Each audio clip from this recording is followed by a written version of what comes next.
سرکار نے جانے نہ دیا۔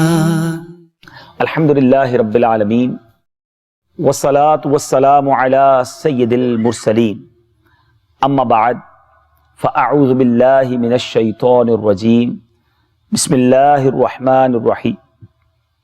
الصلاة والسلام علیک یا رسول اللہ وعلی آلک واصحابک یا حبیب اللہ۔ الصلاة والسلام علیک یا نبی اللہ وعلی آلک واصحابک یا نور اللہ۔ درود پاک کے بے شمار فضائل و برکات ہے، بہت ساری احادیث فضائل درود میں ملتی ہیں۔ میرے آقا مدینے والے مصطفیٰ صلی اللہ تعالی علیہ وسلم کا فرمان عالی شان ہے، من صلی علی النبی صلی اللہ علیہ وسلم واحدتاً، جو ایک مرتبہ نبی کریم علیہ السلام پر درود بھیجے گا۔ اس حدیث کے راوی حضرت عبداللہ بن عمرو بن عاص رضی اللہ تعالیٰ عنہما ہیں کہ جو ایک مرتبہ نبی کریم علیہ السلام پر درود بھیجے گا، صلی اللہ علیہ وملائکتہ 70 صلاۃ، اللہ اور اس کے فرشتے اس کے بدلے اس پر 70 بار درود بھیجیں گے۔ ایک بار درود پڑھنے پر رب کی گویا 70 رحمتیں، رب اور اس کے فرشتے درود بھیجیں، تو پھر ہم کیوں نہ درود پاک کی کثرت کیا کریں، محبت کے ساتھ باآواز بلند درود پاک پڑھ لیں۔ صلو علی الحبیب صلی اللہ تعالی علی محمد صلی اللہ علیہ وسلم۔ قرآن کریم ایک ایسی عظیم کتاب ہے میٹھے میٹھے اسلامی بھائیوں کہ ذرا غور کیجئے کہ قرآن پاک کی اگر جو اسپرچول چین ہے، جس ذریعے سے ہم تک یہ پہنچا ہے، اگر اسی پر نظر دوڑائی جائے تو اس کی خاصیت، اس کی اہمیت اور اس کی عظمت کا پتہ چلتا ہے کہ اس کو نازل کرنے والا رب العالمین، اس کو لانے والے جبریل امین، جس پر نازل ہوئی وہ رحمت للعالمین، جس زبان میں نازل ہوئی وہ زبان عربی مبین، اور جن جگہوں پہ نازل ہوئی وہ سارے عالم میں سب سے افضل ترین۔ یعنی اسپرچویلٹی دیکھیں کہ کس مقدس ترتیب کے ساتھ یہ کتاب ہم تک پہنچی ہے، اور اس کتاب کے فضائل اتنے ہیں، یعنی اس سے بڑی کیا فضیلت ہوگی کہ رب کا کلام ہے، کلام اللہ ہے۔ اور میٹھے میٹھے اسلامی بھائیوں، حدیث پاک کا خلاصہ ہے، میرے آقا فرماتے ہیں the best amongst you، تم میں سب سے زیادہ بہترین وہ ہے جو قرآن سیکھتا ہے اور دوسروں کو سکھاتا ہے۔ تو اب قرآن پڑھنے والے، پڑھانے والے یہ افضل ترین لوگوں میں سے ہیں، لیکن کیا ہم قرآن سمجھتے ہیں؟ قرآن پاک سے ایک ایسا واقعہ، ایک ایسی یوں سمجھیے کہ ہسٹوریکل، بلکہ میں یہ کہوں کہ ہم سب کا اس سے کنیکشن ہے۔ ہم سب انسان ہیں اور انسان کو آدمی بھی کہا جاتا ہے، ٹھیک ہے؟ اور آدمی کہنے کی جو بڑی وجہ ہے نا، وہ یہ ہے کہ ہم حضرت آدم علیہ السلام کی اولاد ہیں، مگر قرآن میں تخلیق آدم کا واقعہ موجود ہے۔ بڑی بڑی جناب انوینشنز کے بارے میں ہم سے پوچھ لیں کہ جناب جہاز کس نے بنایا، تو بلب کس نے ایجاد کیا، تو کمپیوٹر کس نے بنایا، تو موبائل کس نے بنایا، تو جہاز کس نے انوینٹ کیا، سب پتہ ہے۔ حضرت آدم علیہ السلام جس کے بعد اس کائنات کا رنگ ہی تبدیل ہو گیا نا، جو انسان ہے وہ وجود میں آیا اور اس کے بعد یہ نسل چلی۔ آپ کی تخلیق کیسے ہوئی، کیسے اللہ نے بنایا، اور جب بنایا تو اس وقت کیا ہوا تھا، یہ سب کچھ قرآن میں اور مفسرین قرآن نے اس کی تفسیر میں تحریر کیا۔ آج بہت دلچسپ باتیں ہیں، اگر آپ کی توجہ رہی تو شاید آپ نے اس طرح کی باتیں، قرآن پاک کا ایسا علم، یعنی اس سے میں جو مقصود ہے میرا وہ یہ ہے قرآن سے محبت ہو کہ قرآن میں کیا کیا موجود ہے اور میں نے کیا پڑھا ہے قرآن سے، یہاں سے یہ میسج لے کر جائیں کہ جو سنا ہے اب اس کو سمجھنا بھی ہے، اب اس کو پڑھنا بھی ہے، اس کو دل میں اتارنا بھی ہے۔ چنانچہ میٹھے اسلامی بھائیوں، حضرت آدم علیہ السلام کے نہ والد ہیں نہ ماں ہے، نہ ماں تھے نہ باپ، بلکہ اللہ تعالیٰ نے ان کو مٹی سے بنایا۔ چنانچہ روایت ہے کہ جب خداوند قدوس نے آپ کو پیدا کرنے کا ارادہ فرمایا تو حضرت اسرائیل علیہ السلام کو حکم دیا کہ زمین سے ایک مٹھی مٹی لائیں، ایک مٹھی مٹی۔ اچھا، اب جب زمین پر تشریف لائے حضرت اسرائیل علیہ السلام وہ مٹی لینے کے لیے، تو پوری روئے زمین، ذرا غور کیجئے گا، اللہ کی شان دیکھیں، all around the world، جتنی ارتھ ہے نا، سب کی جو اوپری پرت ہے، اوپر کی مٹی کی تہ ہے، وہ چھلکے کی مانند اتر کر آپ کی مٹھی میں آ گئی. یعنی کسی ایک پرٹیکولر پلیس کی، کسی ایک جگہ کی مٹی اٹھا کے نہیں لائے، اس پوری دنیا کی جو مٹی کی تہ ہے وہ چھلکے کی طرح اتری اور حضرت اسرائیل علیہ السلام کی مٹھی میں آ گئی، جس میں 60 رنگوں اور مختلف کیفیتوں والی مٹیاں تھیں. مختلف اس کے اندر رنگ تھے، مختلف کیفیتیں تھیں، یعنی سفید، سیاہ، سرخ، زرد رنگوں والی، نرم اور سخت، شیریں اور تلخ، نمکین اور پھیکی، یہ تمام کیفیتوں والی مٹیاں جو ہیں وہ حضرت اسرائیل علیہ السلام کی مٹھی میں آ گئی. اور علماء نے سبحان اللہ اس کی تفسیر میں لکھا کہ ہر بندے کو دیکھیں دوسرے سے ڈیفرنٹ ہے. یہ آپ حضرت آدم علیہ السلام کی جو مٹی تھی یہ اس کا اثر ہے کہ کسی کا رنگ گورا ہے، کسی کا کالا ہے، کسی کا سانولا ہے، کوئی بڑا میٹھا ہے، کوئی بڑا تلخ ہے، کوئی بڑا نرم ہے، کوئی بڑا سخت ہے.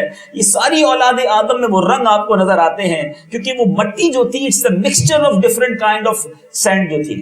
اچھا، پھر اس مٹی کو گوندنے کا حکم دیا اللہ تبارک و تعالیٰ نے. چنانچہ ایک مدت کے بعد یہ چپکنے والی مٹی بن گئی. پھر ایک مدت کے بعد پھر گوندی گئی تو اب یہ گارے کی شکل میں آ گئی. پھر یہ خشک ہو گئی تو خنخناتی اور بجتی ہوئی مٹی بن گئی. یہ باقاعدہ اس کے لیے سٹیجز تھے. اس کے بعد اس مٹی سے حضرت آدم علیہ السلام کا پتلا بنا کر جنت کے دروازے پر رکھ دیا گیا.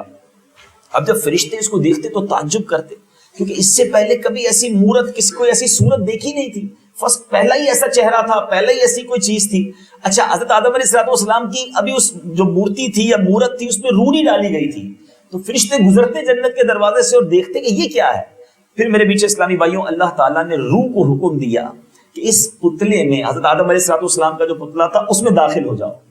اب جب روح داخل ہو کر آپ کے نتنوں پر پہنچی، آپ کی ناک کے قریب پہنچی تو آپ کو چھینک آئی. اور جب روح زبان تک پہنچی، پہلے تو چھینک آ گئی، اب ناک سے یہ روح جو ہے زبان تک پہنچی تو زبان نے بھی اب پاور لے لیا، زبان بھی گویا ایکٹیو ہو گئی. تو سب سے پہلے چھینکنے کے بعد حضرت آدم علیہ السلام کی زبان سے جو لفظ نکلا وہ نکلا تھا الحمدللہ. یعنی گویا انسان کی طرف سے سب سے پہلا ذکر جو ہوا وہ ذکر ہی تھا الحمدللہ، اللہ تیرا شکر. ایک اور بات پتہ چلی کہ چھینکنے کے بعد جو ذکر کرنا ہے، چھینک کے بعد جو ہم نے کہنا ہے وہ الحمدللہ کہنا ہے. سبحان اللہ. حضرت آدم علیہ السلام کی کیا شان ہے.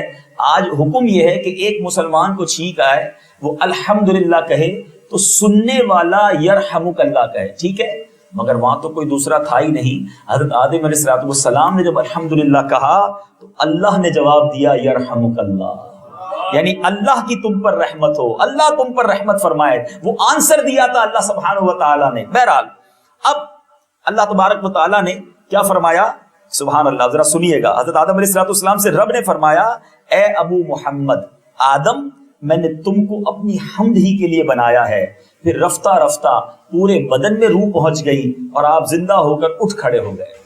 اچھا، ترمذی اور ابو داؤد شریف کی حدیث ہے اور یہ تفسیر ساوی میں بھی موجود ہے کہ حضرت آدم علیہ السلام کا پتلا جو ہے جس مٹی سے بنایا گیا، چونکہ وہ مختلف کیفیتوں کا تھا، مختلف رنگوں کا تھا، تو اس کا جو عکس ہے، اس کا جو رزلٹ ہے، اس کا جو ثمرہ ہے، آج آپ آل اراؤنڈ دا ورلڈ، آپ امریکہ جائیں تو آپ کو گوڑی چمڑی والے لوگ ملتے ہیں، افریقہ جائیں تو سارے بلیک ملتے ہیں، پاکستان اور انڈیا میں آئیں تو ہم سانولے رنگ والے نظر آتے ہیں، چائنا میں جائیں تو عجیب و غریب چہرے، جاپان میں جائیں تو اور عجیب. تو دنیا بھر میں جو یہ مختلف رنگ، بال کسی کے بلونڈ ہیں، کسی کے گولڈن ہیں، کسی کے ریڈ ہیں، کسی کے بلیک ہیں، یہ وہ حضرت آدم علیہ السلام کی تخلیق جو مختلف مٹیوں سے ہوئی تھی، یہ اس کا اثر ہے کہ آج آدم علیہ السلام کی اولاد ہوتے ہوئے نیچر وائز بھی، کلچر وائز بھی اور لکنگ وائز بھی لوگ ڈفرنٹ ہیں دنیا بھر میں. تو یہ کوئی نئی بات نہیں ہے. علماء نے قرآن سے ثابت کیا ہے کہ یہ تخلیق آدم میں جو مٹی، جو ڈفرنٹ مٹی جمع ہوئی تھی، یہ اس کا امپیکٹ ہے جو ہم اپنی آنکھوں سے دیکھتے ہیں. سبحان اللہ. اب قرآن مجید فرقان حمید میں یہ واقعہ کہاں ہے؟ اب اگلا سوال یہ ہے کہ یہ واقعہ قرآن سے بیان ہو رہا ہے، تو اب اگر آپ چاہیں تو اسے نوٹ کر لیں. قرآن مجید میں سورہ آل عمران میں اللہ تبارک و تعالیٰ نے 59 آیت میں یہ فرمایا. جو نوٹ کرنا چاہیں وہ بے شک نوٹ کر لیں. پارہ نمبر 3 ہے، سورہ آل عمران، آیت نمبر 59. اللہ فرماتا ہے ان مثل عیسیٰ عند اللہ کمثل آدم خلقہ من تراب ثم قال له کن فیکون. سبحان اللہ. ترجمہ کنز ایمان، عیسیٰ کی کہاوت اللہ کے نزدیک آدم کی طرح ہے، اسے مٹی سے بنایا پھر فرمایا ہو جا، وہ فوراً ہو جاتا ہے۔ ایک اور جگہ تخلیق آدم کے بارے میں رب فرماتا ہے، اور یہ ہے پارہ نمبر 23 سورہ الصافات آیت نمبر 11، انا خلقناہم من طین لازب۔ اللہ فرماتا ہے بے شک ہم نے ان کو چپکتی مٹی سے بنایا۔ ایک اور جگہ فرمایا، اور یہ پارہ 14 ہے، وَلَقَدْ خَلَقْنَا الْإِنسَانَ مِنْ صَلْصَالٍ مِّنْ حَمَإٍ مَسْنُونٍ۔ ترجمہ، اور بے شک ہم نے آدمی کو بجتی ہوئی مٹی سے بنایا جو اصل میں ایک سیاہ بودار گارا تھی۔ اب یہ تو ہو گیا حضرت آدم علیہ السلام کیسے بنے۔ اب حضرت حوا رضی اللہ تعالیٰ عنہا آپ کیسے بنی؟ سبحان اللہ، یہ اللہ کی شان دیکھنا۔ اور اس کے بعد جو علماء نے کلام کیا ہے نا، مزے کو بھی مزہ آ گیا۔ جب حضرت آدم علیہ السلام کو خدا بند قدوس نے جنت میں بہشت میں رہنے کا حکم دیا تو آپ جنت میں تنہا تھے، اور اکیلا شخص جو ہے اس کو تنہائی فیل ہوتی ہے، آپ تنہا فیل کر رہے تھے، تو اللہ تعالیٰ نے آپ پر نیند کا غلبہ فرمایا، اور جب آپ گہری نیند سو گئے تو نیند ہی کی حالت میں آپ کی بائیں پسلی سے اللہ تعالیٰ نے حضرت حوا رضی اللہ تعالیٰ عنہ کو پیدا فرمایا، آپ کی پسلی سے، ٹھیک ہے۔ اچھا، جب آپ نیند سے بیدار ہوئے تو دیکھ کر حیران ہو گئے کہ حسین و جمیل خاتون جو ہے، عورت جو ہے وہ آپ کے ساتھ بیٹھی۔ آپ نے کہا تم کون ہو؟ تو انہوں نے کہا کہ میں حوا ہوں، میں آپ کی بیوی ہوں، اور اللہ تعالیٰ نے مجھے آپ سے پیدا فرمایا ہے، اس لیے پیدا فرمایا کہ ہم مل کر رہیں، ایک دوسرے سے محبت اور انس اور سکون حاصل کریں۔ تو بہرحال اللہ تعالیٰ کی نعمتوں کا شکر ادا کریں۔ اب قرآن مجید میں حضرت حوا رضی اللہ تعالیٰ عنہ پیدا کیسے ہوئی، اس کا ذکر کہاں پر ہے؟ سبحان اللہ، 4 پارے میں سورہ نساء آیت نمبر 1 ترجمہ، اور اسی میں سے اس کا جوڑا بنایا اور ان دونوں سے بہت مرد و عورت پھیلا دی ہے۔ اب کمال دیکھیے گا، علماء واقعی علماء ہوتے ہیں۔ میرا اور آپ کا کام نہیں ہے قرآن سمجھنا۔ کچھ لوگ آج عجیب و غریب اسلام لا رہے ہیں کہ خود ہی عربی سیکھ لو، خود ہی قرآن کی تفسیر کر لو، اتنا آسان ہے۔ نہیں، اب اس بات کے بعد ہم سمجھے کیا؟ علماء نے انٹرپریٹ کر کے ہمیں بتایا۔ یہ بڑا اہم علم ہے جو قرآن کی تفسیر جو لکھنا ہے، ہم اہل مفسرین کا اگر تفسیر پڑھیں گے تو صحیح انڈرسٹینڈ کریں گے۔ سبحان اللہ، علماء کیا کہتے ہیں؟ اللہ تعالیٰ نے حضرت آدم علیہ السلام کو مٹی سے بنایا، حضرت حوا رضی اللہ تعالیٰ عنہا کو ان کی پسلی سے بنایا۔ اصل میں اللہ تعالیٰ نے انسان کو 4 طریقوں سے بنایا ہے، ٹھیک ہے۔ ایک تو نارمل وے ہے، میاں بیوی سے بچہ پیدا ہو گیا، ٹھیک ہے نا، شادی ہوئی بچہ ہو گیا، ایک تو یہ وے ہے جو آل اراؤنڈ دا ورلڈ ہے۔ ایک مٹی سے بنایا، دوسرا پسلی سے بنایا، اور چوتھا طریقہ کیا ہے میٹھے اسلامی بھائیوں، کہ بغیر اللہ تبارک و تعالیٰ نے تنہا ایک عورت سے انسان کو پیدا کیا، اور وہ کون تھے؟ حضرت عیسیٰ علیہ السلام، ان کا والد ہی نہیں تھا۔ تو اب اس پر علماء نے بحث کی کہ یہ 4 طریقے کیوں ڈیفائن کیے گئے، 4 طریقے کیوں بنائے گئے؟ اللہ غنی، علماء کہتے ہیں ہو سکتا ہے کہ مرد سوچتے کہ یار اگر ہم دنیا میں نہ ہوتے تو یہ دنیا آگے ہی نہ بڑھتی، عورتیں اکیلے کیسے بچے پیدا کرتی؟ اچھا، عورتیں اتراتی کہ ہم اگر دنیا میں نہ ہوتی تو یہ نسل دنیا کی آگے ہی نہ بڑھتی۔ اچھا، ہو سکتا ہے کہ یہ دونوں کا اعتراض اللہ نے ختم کر دیا کہ رب چاہے تو مٹی سے پیدا فرما سکتا ہے۔ اچھا، پھر عورت اگر یہ اعتراض کرتی کہ ہم نہ ہوتے تو نہ ہوتا، تو حضرت آدم علیہ السلام کی پسلی سے بھی حوا کو پیدا فرما دیا۔ اچھا، مرد کہتا ہم نہ ہوتے تو دنیا نہ چلتی، تو حضرت عیسیٰ کو فقط عورت سے پیدا فرما کر بتا دیا ان اللہ علی کل شیء قدیر، میرا رب جو چاہے جیسے چاہے کرنے پر قادر ہے۔ ہم سب کا سر ادب سے جھک جائے کہ اللہ کی قدرت کے آگے ہم کچھ نہیں ہیں۔ اگر یہ رب نے طریقہ دنیا کو پھیلانے کا بنایا ہے تو یہ رب کی عطا ہے، اس میں ہمارا کوئی کردار نہیں ہے۔ تو بہرحال میٹھے اسلامی بھائیوں، اب حضرت آدم علیہ السلام کی جو ہے وہ تخلیق بھی ہو گئی، حضرت حوا کی بھی تخلیق ہو گئی۔ اب وقت آیا کہ اللہ تبارک و تعالیٰ نے حضرت آدم علیہ السلام کو خلافت دے دی تھی۔ اب یہاں بڑی زبردست ڈیبیٹ ہے، اور یہ بھی قرآن میں موجود ہے۔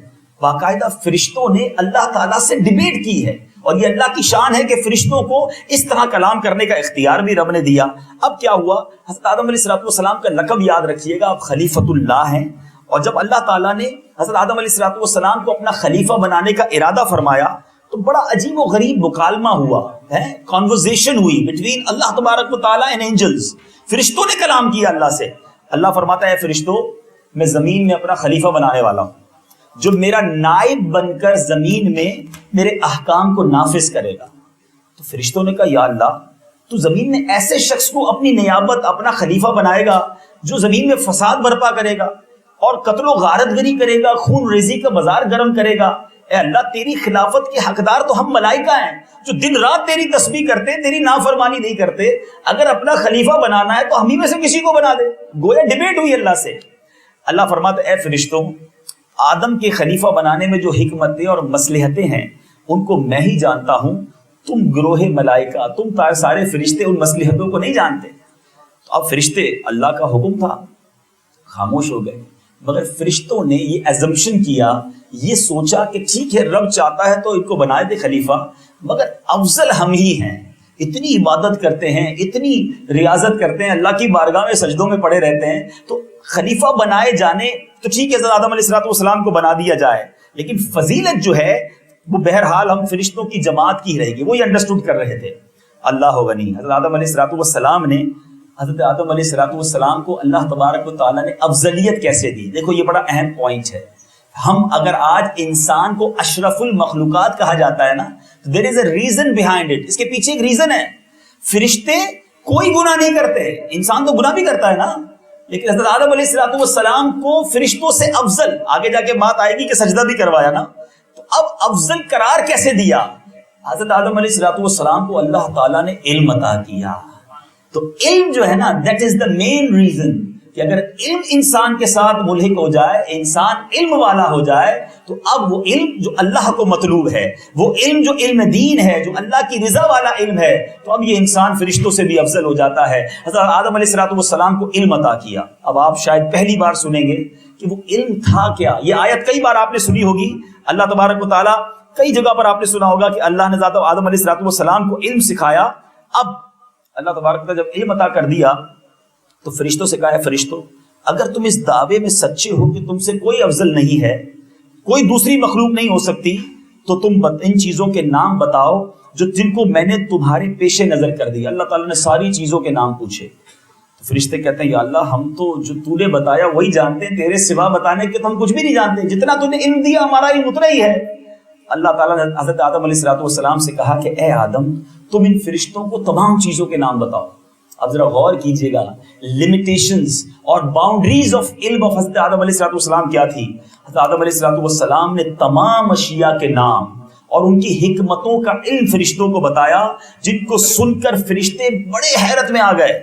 اور پھر اللہ نے فرمایا اے فرشتوں، کیا میں نے تم سے یہ نہیں فرمایا تھا کہ میں آسمان و زمین کی تمام چھپی چیزوں کو جانتا ہوں، اور جو تم اعلانیہ یہ کہتے تھے کہ یہ فساد برپا کریں گے اس کو بھی میں جانتا ہوں، اور تم جو خیال اپنے دلوں میں چھپائے بیٹھے ہو کہ تم کوئی مخلوق تم سے بڑھ کر افضل نہیں، تم فرشتے افضل ہو، میں تمہارے چھپے ہوئے دلوں کے خیالات کو بھی جانتا ہوں۔ پھر حضرت آدم علیہ السلام کے فضل و کمال کے اظہار و اعلان کے لیے فرشتوں سے ان کی عظمت و فضیلت کا اعتراف کرانے کے لیے اللہ تعالیٰ نے تمام فرشتوں کو حکم دیا کہ حضرت آدم علیہ السلام کو سجدہ کریں۔ اللہ غنی، یہ بڑا تفصیلی واقعہ ہے، آیت پہلی پڑھ دیتا ہوں، اور تفصیل سے پڑھنا چاہیں تو پارہ نمبر 1 سورہ بقرہ آیت نمبر 30 سے لے کر 34 تک شاندار ڈیبیٹ ہے۔ سبحان اللہ، فرشتے کہتے ہیں مولا اس کو خلیفہ بنائے گا جو زمین میں جا کے فساد کرے گا، اور رب نے ان کو ریپلائی دیا۔ بہرحال اس ڈیبیٹ کے بعد فرشتوں کو قائل کیا۔ جب حضرت آدم علیہ السلام کا علم انہوں نے دیکھا، نالج دیکھی جو فرشتوں کے پاس نہیں تھی، پھر فرشتوں کو حکم دیا کہ اب سجدہ کیا جائے۔ اب میں آپ کو ریویل کرتا ہوں جو علماء نے لکھا کہ ایسا کیا علم تھا کہ فرشتوں نے ایکسیپٹ بھی کر لیا، اور اتنا شاندار علم، سبحان اللہ۔ اب ذرا سنیے گا پیچھے پیچھے اسلامی بھائیوں، جو علوم آدم تھے نا اس کی فہرست کیا ہے؟ اللہ تبارک و تعالیٰ نے کتنے اور کس قدر علوم عطا فرمائے کہ فرشتوں کی مقدس جماعت بھی ماننے پر مجبور ہو گئی، سر بسجود ہو گئی۔ حضرت علامہ شیخ اسماعیل حقی رحمۃ اللہ تعالیٰ علیہ شہرائے آفاق تفسیر قرآن روح البیان میں اس کی تفسیر بیان کرتے ہیں۔ اللہ تعالیٰ نے حضرت آدم علیہ السلام کو تمام چیزوں کے نام from the start till the end of the world, تمام چیزوں کے نام تمام زبانوں میں سکھا دیے۔ دنیا کی جتنی زبانیں آنی ہیں، آ چکی اور آئیں گی، ان تمام لینگویجز میں تمام چیزوں کے نام سکھا دیے، اور ان کو تمام ملائکہ کے نام اور تمام اولاد آدم کے نام بھی بتا دیے۔ ہم سب کا نام بھی انہیں پتا تھا، ٹھیک ہے، تمام فرشتوں کے نام بھی اور تمام اولاد آدم till the end of the world, till the day of judgment, قیامت تک کے لیے سب کے نام انہیں اللہ تعالیٰ نے بتائے۔ اور پھر فرمایا تمام حیوانات، تمام نباتات، تمام جمادات کے نام، تمام چیزوں کی صنعتوں کے نام، تمام شہروں اور تمام بستیوں کے نام، تمام پرندوں اور درختوں کے نام، اور جو آئندہ عالم وجود میں آنے والے ہیں سب کے نام، قیامت تک پیدا ہونے والے جانداروں کے نام، کھانے پینے کی تمام چیزوں کے نام، جنت کی تمام نعمتوں کے نام، تمام چیزوں اور سامانوں کے نام۔ کتاب میں لکھا یہاں تک کہ پیالہ اور پیالی کا نام۔ اللہ غنی، اور حدیث شریف میں ہے، آج کوئی لوگ ہمیں ملتے ہیں 5 زبانوں میں بات کر لے، کوئی 10 زبانوں میں بات کر لے، کہتا ہے یار کمال شخص ہے، ملٹی ورسٹائل آدمی ہے، 10 زبانیں آتی ہیں، اس سے بڑا نالجبل کوئی نہیں۔ سنو، حدیث پاک کے الفاظ ہیں، حضرت آدم علیہ السلام کو 7 لاکھ زبانیں اللہ تعالیٰ نے سکھائی تھی۔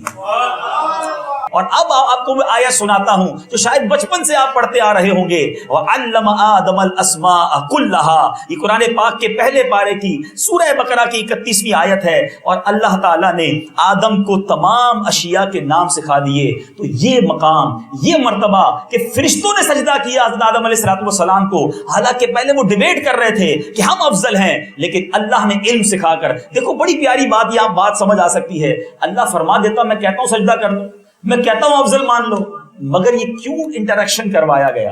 یہ گویا ایک چھوٹا سا ڈیمونسٹریشن کیوں کروایا گیا؟ رب فرماتا میں رب ہوں، میں کہتا ہوں یہ افضل ہے، کرو سجدہ۔ وہ انہوں نے ڈیبیٹ کرنے کی بھی رب نے اجازت دی۔ گویا میں اور آپ قرآن کے ذریعے سمجھیں کہ جو علم والا ہے اللہ کے نزدیک وہ افضل ہے۔ ٹھیک ہے، اللہ نے علم دیا پھر سجدہ کروایا، سبحان اللہ۔ تو میں اور آپ دیکھیں کہ علم قرآن سے کتنا دور ہیں، علم حدیث سے کتنا دور ہیں، علم دین سے کتنا دور ہیں۔ اور ایک اور بڑی پیاری بات، واہ واہ واہ، علماء نے جب اس کی تفسیر آگے لکھی، علماء لکھتے ہیں کہ جب حضرت آدم علیہ السلام کے علم کا عالم یہ ہے، تو جو نبیوں کے آقا ہیں ان کے علم کا عالم کیا ہوگا؟ ہیں آدم خلیفۃ اللہ ہیں، ان کے علم کا عالم یہ ہے، جو حبیب اللہ ہیں ان کے علم کا عالم کیا ہوگا؟ اللہ نے حضرت آدم علیہ السلام کے ذریعے فرشتوں کو سجدہ کرایا کہ ان کو سجدہ کیا جائے۔ میرے پیچھے اسلامی بھائیو، علماء نے اس پر بھی ڈیبیٹ کی ہے کہ حضرت آدم علیہ السلام کو جو سجدہ کروایا گیا، بیسیکلی آپ کی پیشانی میں نور محمد جگمگا رہا تھا۔ مفسرین نے لکھا کہ وہ سجدہ بھی دراصل نور محمد صلی اللہ تعالی علیہ وسلم کو، نبی پاک کی عظمت و شان کو بلند کروانے کے لیے کروایا گیا۔ اور اس کی ایک اور بات آگے علماء سمجھاتے ہیں کہ ٹھیک ہے حضرت آدم کی شان بہت بڑی ہے، فرشتوں نے ایک ہی بار سجدہ کیا نا، ایک ہی سجدہ ہوا۔ آپ کی تعظیم آج ہم سنتے ہیں کہ حضرت آدم علیہ السلام وہ ہیں جن کو فرشتوں کی ساری جماعت نے سجدہ کیا، مگر آج قرآن کہتا ہے ان اللہ وملائکتہ یصلون علی النبی یا ایھا الذین آمنوا صلوا علیہ وسلموا تسلیما۔ ایک بار سجدہ کروایا گیا۔ یہاں اللہ فرماتا ہے، جو تھوڑی عربی جانتے ہیں، یصلون کا لفظ یہ کنٹینیو ورب ہے، یہ وہ فعل ہے جو کنٹینیو جاری رہتا ہے۔ اللہ نے یہ نہیں فرمایا کہ ایک بار اللہ اور اس کے فرشتوں نے ایسا اے محمد صلی اللہ تعالی علیہ وسلم آپ پر درود بھیجا ہے، بلکہ اللہ فرماتا ہے اللہ اور اس کے فرشتے اس غیب بتانے والے نبی پر درود بھیجتے رہتے ہیں۔ اے ایمان والو، تم بھی درود و سلام بھیجا کرو، from the day of day 1 سے لے کر ٹل دا ڈے آف قیامہ، روزانہ نہ جانے کتنی بار اللہ اور اس کے فرشتے پیارے آقا پر درود بھیج رہے ہیں۔ یہ شان ہے میرے آقا کی۔ تو بہرحال میرے بیچ میں پیارے اسلامی بھائیوں، سمجھانا یہ مقصود ہے کہ آج مختصراً میں نے تخلیق آدم، تخلیق حوا اور اس کے پیچھے کیا جو یوں سمجھیے کہ حکمتیں ہیں ہم نے یہ بھی سنی، اور ساتھ ساتھ علم کی کتنی فضیلت ہے، نالج کیسی تھی حضرت آدم علیہ السلام کے پاس، یہ بھی سنا۔ اور اصل مقصود میرا یہ تھا کہ خدا را ٹرائی ٹو انڈرسٹینڈ کہ قرآن ایک خزانہ ہے، قرآن نور ہے، قرآن میں بہت کچھ ہے ہمارے لیے۔ یہ تو ایک واقعہ میں نے بیان کیا، ایسے سینکڑوں واقعات ہیں، مگر ہمیں کیا معلوم ہے؟ آج کسی کو پوچھو فلاں شخص کب پیدا ہوا، فلاں ہسٹوریکل آدمی کی ڈیٹ آف برتھ کیا ہے، وہ زبانی یاد ہوگی، تخلیق آدم کیسے ہوئی یہ پتہ نہیں ہوتی، انبیاء کے نام ہمیں نہیں پتہ ہوتے، صحابہ کی ہسٹری ہمیں نہیں پتہ ہوتی۔ نہیں میرے بیچے اسلامی بھائیوں، خدا را قرآن کو تھام لو، خدا را قرآن پاک سے سچی محبت کر لو، علم کا خزانہ آپ اپنے اندر پائیں گے۔ اور دیکھیں ہر واقعے کے پیچھے، ایک ہسٹوریکل ایونٹ کے پیچھے ایک میسج بھی ہے ہمارے لیے۔ اب آئیے اس واقعے کا ایک اور رخ، ایک شخصیت کو کمال ملا، حضرت آدم علیہ السلام کو عروج ملا، مگر ایک کو اسی تخلیق آدم کے واقعے میں ایسا زوال ملا، ایسی بربادی ملی کہ وہ بھی عقل حیران ہے۔ اور وہ کیا ہوا؟ اچھا پہلے ایک اور بات شاید یہ بھی نہیں پتا ہوگا، دیکھیے سیکھیے تو پتا چلے نا، حضرت آدم علیہ السلام کو سجدہ کتنی دیر کا تھا، کس دن ہوا تھا، ٹھیک ہے، اور پہلے کس نے کیا؟ سبحان اللہ میرے پیچھے اسلامی بھائیوں، اللہ تبارک و تعالیٰ نے جب فرشتوں کو سجدہ کرنے کا حکم دیا نا، تو ان سجدوں فرشتے میں سب سے پہلے سجدہ کیا حضرت جبرائیل علیہ السلام، فرسٹ، سب سے فرسٹ، پھر حضرت میکائیل، پھر حضرت اسرافیل، پھر حضرت عزرائیل علیہ السلام نے، پھر دیگر مقرب فرشتوں نے۔ یہ سجدہ کتنی دیر کا تھا؟ یہ سجدہ جمعے کے دن ہوا، وقت زوال سے لے کر عصر تک فرشتے سجدے میں رہے، اتنا طویل سجدہ تھا۔ مگر اس سجدے میں ایک ایسا بھی شخص تھا جو جن تھا، ابلیس، جس نے سجدہ کرنے سے انکار کر دیا۔ حالانکہ اس کا مقام کیا تھا؟ پہلے ذرا یہ سنیے گا کہ یہ معلم الملکوت، فرشتوں کا استاد تھا۔ اس نے اتنی عبادت کی کہ زمین پر کوئی جگہ باقی نہ تھی جہاں اس کے سجدے نہ ہوئے ہوں۔ اللہ کی بارگاہ میں اتنا مقرب تھا، اتنا یوں کہیے کہ اس کو مقام حاصل تھا، جن ہونے کے باوجود فرشتوں کی صف میں اس کی رو میں کھڑے ہو کر اللہ کے سامنے پیش ہوتا تھا۔ اتنا بلند مرتبہ، ہیڈ ہو گیا نا اگر معلم الملکوت فرشتوں کا ٹیچر۔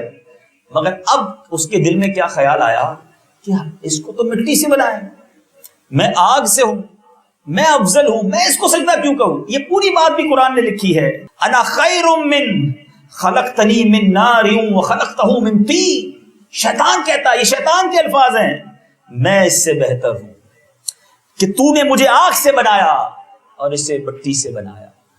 یہ غور سے سن لیجیے گا، جو آج کانسیپٹ اگر کسی کے ذہن میں نا، میں بہتر ہوں، I am superior than him، میں اس سے بہتر ہوں، میں اعلیٰ ہوں، یہ بات شیطان نے کہی تھی، اور ایک بار کہی تھی۔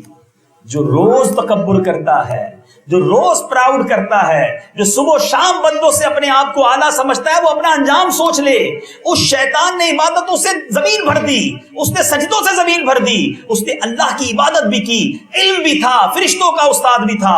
ونس ان اے لائف اس نے پراؤڈ کیا، جس ایک تکبر کا جواب کیا ملا؟ پیچھے اسلامی بھائی، شیطان خوبصورت بھی بڑا تھا، اس کا نام عزازیل تھا، پہلے ابلیس پہلے سے نہیں تھا، اس کا نام عزازیل تھا، اور بڑا اسمارٹ، بہت خوبصورت تھا۔ جیسے ہی تکبر کیا اس نے، اللہ تبارک و تعالیٰ نے فرمایا فَاخْرُجْ مِنْهَا فَإِنَّكَ رَجِيمٌ وَإِنَّ عَلَيْكَ لَعْنَتِي إِلَى يَوْمِ الدِّينِ۔ قرآن کہتا ہے تو جنت سے نکل جا کہ تو راندھا، لعنت کیا گیا، اور بے شک تجھ پر میری لعنت ہے قیامت تک، قیامت تک کے لیے مردود قرار دے دیا گیا۔ اس کا چہرہ سیاہ پڑ گیا، اس کی سرا تمام نورانیت کو سلب کر لیا گیا، اور اسے اللہ کی بارگاہ سے دور کر دیا گیا۔ فرشتوں کو اس کا امپیکٹ پتہ ہے کیا ہوا؟ آج میں اور آپ بھی یہ واقعہ سن رہے ہیں، مگر اللہ کرے کہ ہمارا دل خوف خدا سے لرزے۔ آج تھوڑی سی عبادت کر لیں تو بندہ کہتا ہے مجھ سے بڑا تو کوئی بلی نہیں ہے، تھوڑے جناب نیکیاں کر لے، 4-5 عمرے کر لے، 2-5 بار قرآن پڑھ لے، چہرے پہ داڑھی رکھ لے، نماز کا اوپر ٹیکا ہو جائے، بندہ کہتا ہے میں تو بڑا کتب ابدال میں ہی ہوں۔ فرشتے لرزنے لگے۔ نبی پاک نے سیدنا جبریل علیہ السلام کو، شیطان کا جب یہ واقعہ ہوا نا، تو کعبے کے غلاف سے پکڑ کر روتے ہوئے، گریہ زاری کرتے ہوئے دیکھا آپ نے، اور اللہ کی بارگاہ میں وہ کیا دعا کر رہے تھے؟ الہی و سیدی لا تغیر اسمی ولا تبدل جسمی۔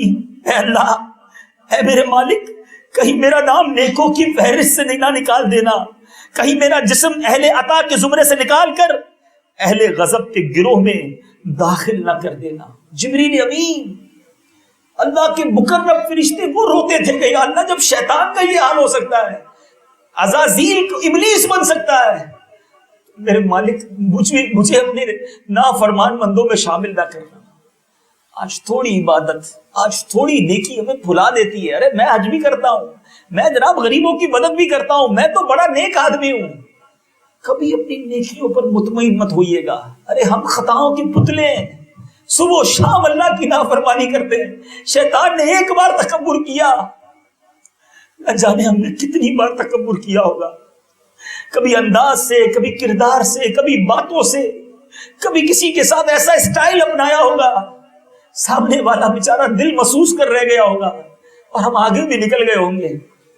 نہیں میرے پیچھے اسلامی بھائیوں، اللہ کو تکبر اتنا ناپسند ہے۔ قرآن میں اللہ فرماتا ہے کہ اللہ تکبر کرنے والوں کو پسند نہیں کرتا، کیسی حدیث ہے جو بچپن سے آپ کو یاد ہوگی. حدیث پاک میرے آقا فرماتے ہیں جس کے دل میں رائی کے دانے جتنا بھی تکبر ہوگا جنت میں داخل نہ ہوگا.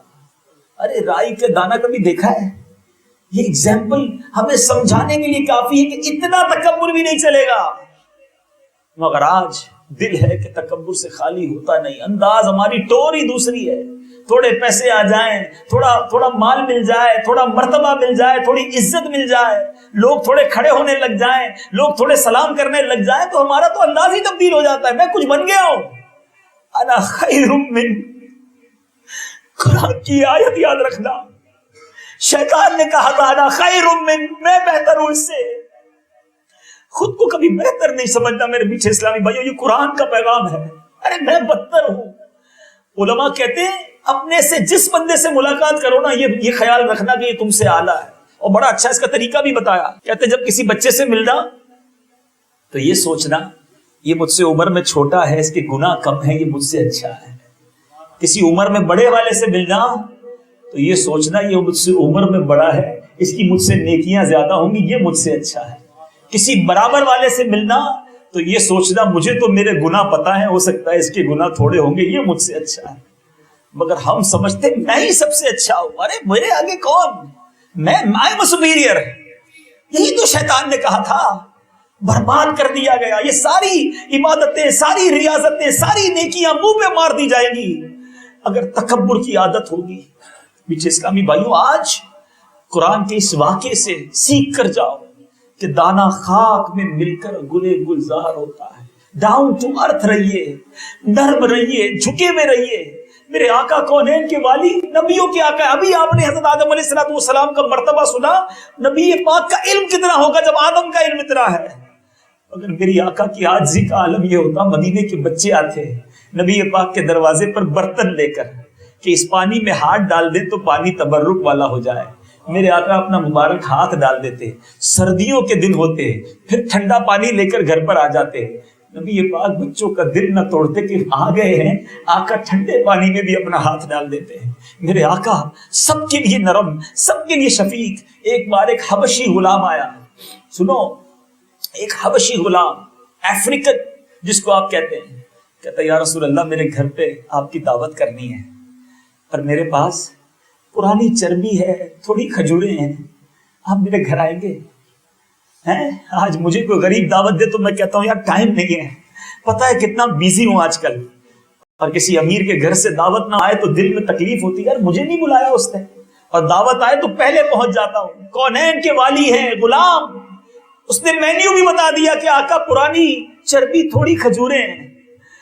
آقا علیہ السلام مدینے کے کونے میں وہ گھر تھا, اس کے گھر تشریف لے اپنے ساتھ اپنے غلاموں کو سواری پر بٹھایا کرتے ہیں. آج ہم ڈرائیور کے برابر والی سیٹ پہ بیٹھنا اپنی شان کے خلاف سمجھتے ہیں. میرے آقا خود سواری فرماتے ہیں, غلام پیچھے بیٹھتا تھا. ہم سمجھتے ہیں غریب آدمی میرے ساتھ کیا کر رہا ہے, میرا امپلائی میرے ساتھ کیسے بیٹھ گیا, کھانا نہیں کھائیں گے اس کے ساتھ. مجھے بتاؤ یہ تکبر کی نشانیاں نہیں تو کیا ہے؟ چیک کرو اپنے آپ کو. یہ پیسہ اللہ نے اس لیے نہیں دیا تھا کہ میں متکبر بن جاؤں. یہ مقام, یہ عزت, یہ شہرت اللہ نے اس لیے نہیں دی تھی کہ میں شیطان کے نقشے قدم پر چلنے لگ جاؤں. نہیں میرے میٹھے اسلامی بھائیوں, آئیے میں آپ کو ایک حدیث سناتا ہوں. جو آج تکبر کرتا ہے اس کا قیامت کے دن کیا حال ہوگا. سرکار دو عالم صلی اللہ تعالی علیہ وسلم فرماتے, ترمذی شریف کی حدیث ہے, قیامت کے دن متکبرین کو انسانی شکلوں میں چونٹیوں کی مانند اٹھایا جائے گا. بڑے بڑے کرو فر والے, گارڈز کے ساتھ گھومنے والے, سر اٹھا کر چلنے والے, تکبر کر کے پٹاخ پٹاخ کر کے جو چلتے ہیں, جو کسی کو خاطر میں نہیں لاتے. کہتے ہیں میرے سامنے اونچی آواز میں بات نہ کرو, نیچی نگاہیں کر کے بات کرو. ارے ہمارے انٹیریئر میں جاؤ تو عقل حیران ہو جاتی ہے کہ وڈیرے کے سامنے کوئی بیٹھ نہیں سکتا. جتنے امپلائیز ہیں وہ کھڑے ہو کے بات کریں گے, کسی کی مجال نہیں ہے کہ صاحب کے سامنے بیٹھ سکے. سنو, آج کر لو جتنا تکبر کرنا ہے. آقا فرما رہے ہیں, جس نبی کا میں نے بھی کلمہ پڑھا ہے اور آپ نے بھی پڑھا ہے, میرے آقا فرماتے ہیں قیامت کے دن انسانی شکلوں میں, شکلیں انسانی ہوں گی مگر ہوں گے چیونٹیوں کی طرح. ہر جانب سے ان پر ذلت طاری ہوگی. انہیں جہنم کے بولس نامی قید خانے کی طرف ہانکا جائے گا. بہت بڑی آگ انہیں اپنی لپیٹ میں لے کر ان پر غالب آ جائے گی اور انہیں طینۃ الخبال یعنی جہنمیوں کی پیپ پلائی جائے گی. ہے ہم میں سے کوئی جو یہ سزا برداشت کر سکے؟ نہ کریں، ہو جائے ہمبل، آقا کے غلام ہونا۔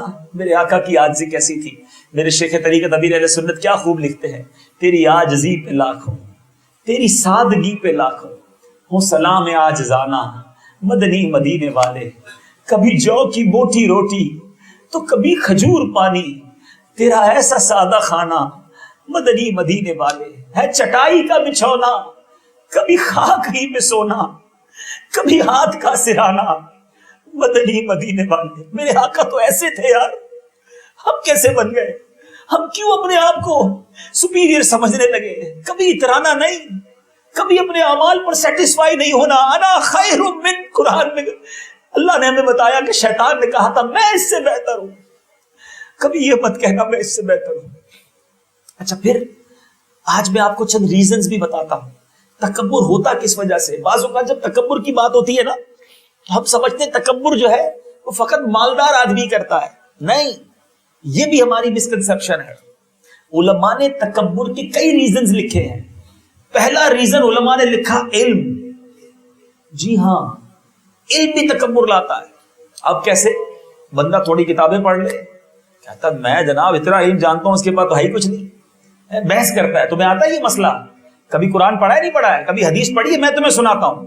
علم بھی آپ اگر اپنے آپ کو علم پڑھ کر کچھ سمجھنے لگ گئے، اب یہ علماء طلباء یا وہ لوگ جو تھوڑا سا قرآن تفسیر پڑھتے ہیں رات کو بیٹھ کر اور دوسرے دن فلسفہ جاڑ رہے ہوتے ہیں، ان کو یہ سمجھنا چاہیے، اس لیے نہ پڑھنا کہ پڑھ کر دوسروں کو حقیر سمجھنے لگ جاؤ۔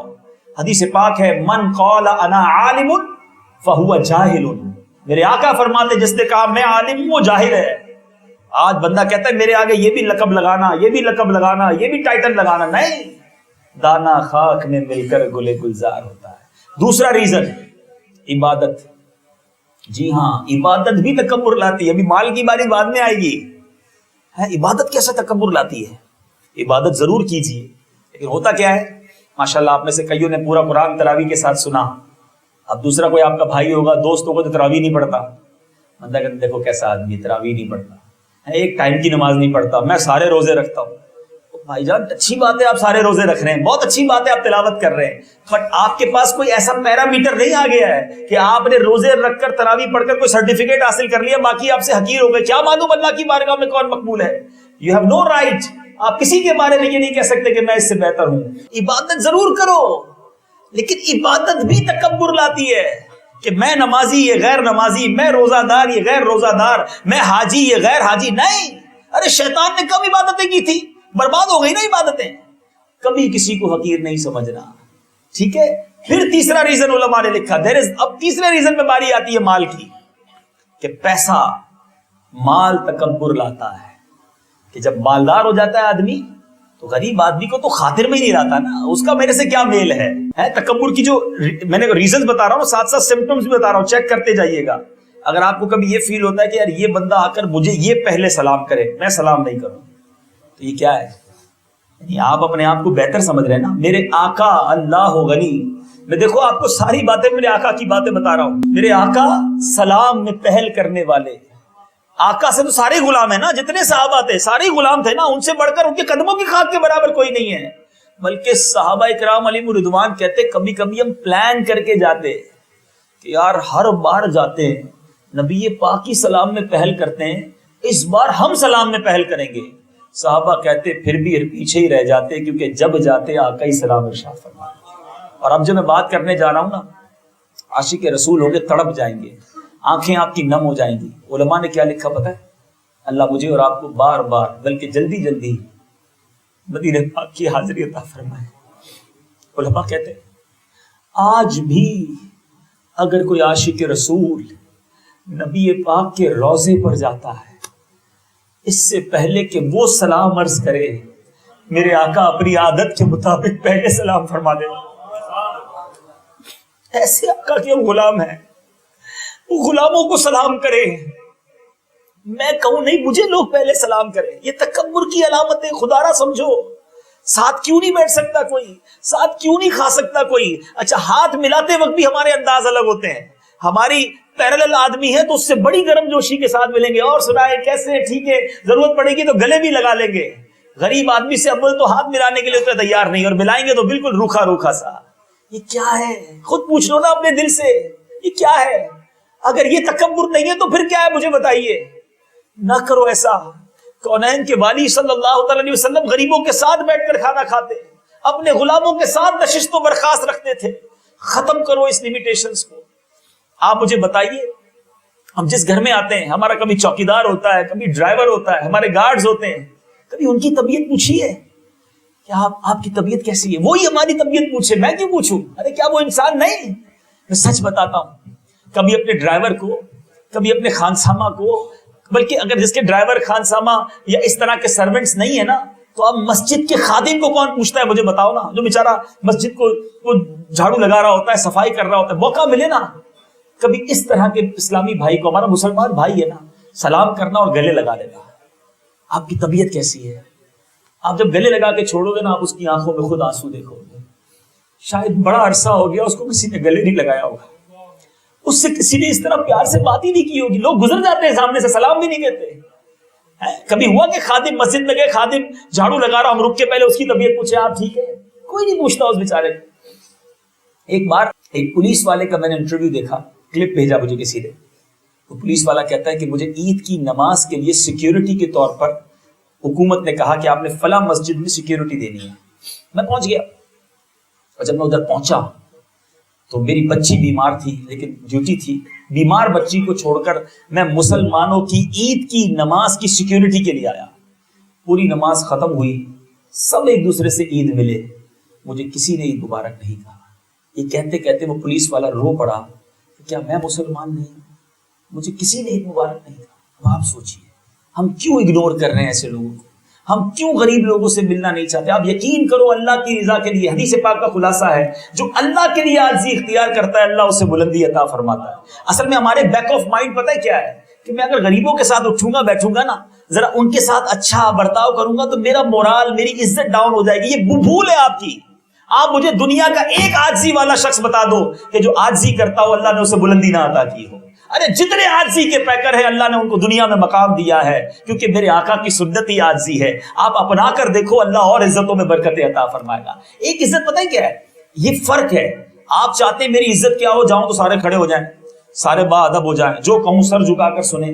یہ عزت نہیں، یہ خوف ہے. آپ جائیں ذرا ان کے سامنے سے، پھر پوچھیں آپ کی کتنی عزت ہے ان کے دلوں میں، ہیں کیا کیا باتیں ہوتی ہوں گی آپ کے پیچھے، آپ کے امپلائیز میں. یہ عزت نہیں ہے. آپ ان کے ساتھ اٹھنا بیٹھنا شروع کر دو، یہ نماز کے بعد بھی آپ کے لیے دعائیں کرنا شروع کر دیں گے کہ اللہ ہمارے سیٹ کو سلامت رکھ، ہمارے باس کے بگڑے کام بنا دے، ہمارے جناب جو ہمارا لیڈر ہے اللہ اس کو برکت دے. کیوں کہ آپ نے ان کے ساتھ برتاؤ، دل میں اتر گئے آپ ان کے. اصل حکومت دلوں پر ہوتی ہے، جسموں پر حکومت کرنا چھوڑ دو. ہم جسموں کو کنکر کرنا چاہتے ہیں. جس دن آپ دلوں کو جیتنا شروع ہو گئے، ساری دنیا آپ کے قدموں میں ہوگی. لوگ آپ سے محبت کرنے والے بن جائیں گے. اور دل کنکر ہوتے ہیں، دل فتح ہوتے ہیں معاف کر کے، دل فتح ہوتے ہیں عاجزی کر کے، دل فتح ہوتے ہیں محبتیں دے کر. اللہ مجھے اور آپ کو محبتیں لٹانے والا بنائے، عاجزی اور انکساری کا پیکر بنائے. بہرحال بیان طویل ہو گیا، ورنہ بہت ساری ریزنز ہیں. اب بیٹھنے نہیں دیتے نا ساتھ. بات ہو رہی تھی یار یہ کدھر بیٹھ گیا، میں خیر میں بڑا ہوں، میں سپیریئر ہوں. بنی اسرائیل میں ایک شخص تھا، اتنا عبادت گزار، میں اور آپ تو کچھ بھی نہیں ہے، گناہگاری ہے. اتنا عبادت گزار کہ جدھر جاتا بادل اس کے ساتھ چلتا.